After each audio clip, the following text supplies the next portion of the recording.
अस्सलाम वालेकुम।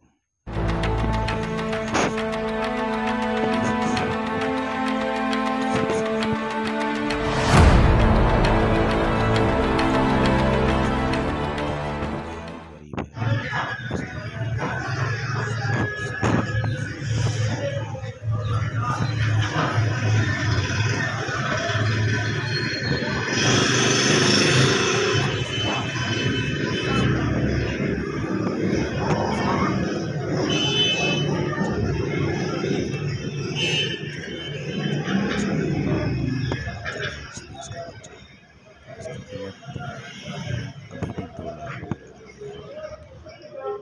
आप कहते हो बेरोजगार ये बेरोजगार, ये कहाँ से बेरोजगार है? ये देखिए खूबसूरत बच्चा और फ्रीजन अमेरिकन बच्चा है। अभी से इसके 2 लाख रुपए मिल रहे हैं।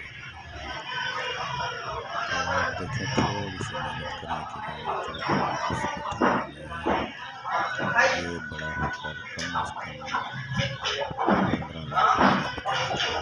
तो थोड़ी सी मेहनत की उसने, ये दाइमी कमज़ोर गाय उसकी खिदमत की और उसको टीका लगवाया। टीका लगवाने के क्या बोल रहा है? टीका रखवाया। टीका रखवाने के बाद दवाई दी जिसकी कीमत 20 रुपये।